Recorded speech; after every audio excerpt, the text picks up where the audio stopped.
Today we're making Krispy Kreme style donuts. So what's great about these donuts is the texture for me. There's a slight chew to it, kind of like a brioche almost. Very moist though at the same time and very pillowy. So it's great for dipping, it's great for glazes. What I think is really fun about this recipe is even if you don't nail it the first time, you're still gonna have a product that's really good to eat. It's sugary, it's moist, it's very tender. You'll still love it and you can perfect it from there.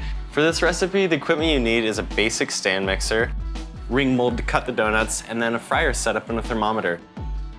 The first thing you need to do is get your wet ingredients at the right temperature. Take a pot over low-medium heat. And just slowly heat it up to about 100 to 110 degrees Fahrenheit. At that point, transfer it into the stand mixer bowl. Add the yeast and mix. So now you have that base going in the stand mixer. Let's get the dry ingredients ready. Combine the bread flour, granulated sugar, salt, and diastatic malt. Diastatic malt powder is very common in the baking industry. It's going to make it rise faster and improve the texture in the dough. Now we're ready to add the dry ingredients to the wet ingredients. Turn the stand mixer on low speed and begin to add the dry ingredients 1 spoonful at a time. Now you have all your ingredients together in the stand mixer bowl. Increase the speed to 7 out of 10 and you're gonna mix for about 20 minutes. What's happening now is you're developing gluten and it's gonna cause the dough to get more elastic and pull away from the sides. That's a telltale sign when you're done. Now you need to chill the dough to make it easier to work with later. Cover with plastic wrap and place in the fridge for 60 minutes. Now it's time to roll out the dough.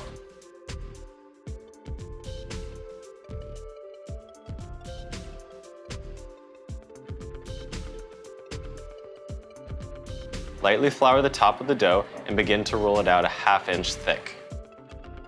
If you want to make sure your dough is exactly a 1/2 inch thick, use some books or magazines at about that height for guides when you're rolling.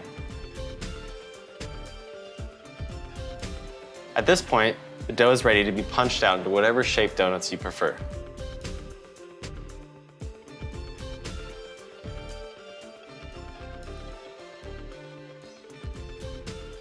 For the final step, you need to proof your donuts.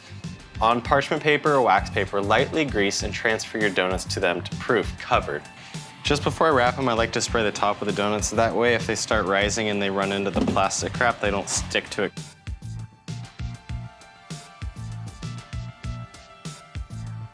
At this point, your donuts are ready to fry. What's great about this recipe is the donut doesn't absorb much fryer oil at all because we're using high protein bread flour, and so we work in the stand mixer to develop gluten. That's gonna create a barrier and less fryer oil is gonna make it into your donut, making it healthier, it's less soggy after a 1/2 hour or hour out of the fryer. Now transfer your donuts to the fryer. Again, keep in mind at this point, they're gonna double in size as well.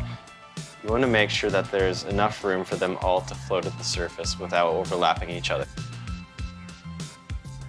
You can tell when they're done when each side is amber in color and there's a nice blonde band in the middle of it. When the donuts come out of the fryer, I like to let them rest for about 15 minutes before eating them. It's a pretty quick recipe, so it's fun and easy to do with your friends and family. Oh yeah. Oh my God. Oh man. Look at that cream filling. Oh. There's no way to do this not messy. Do I have some on my mouth? Yeah. Oh my God, my shirt. Ruining my dinner.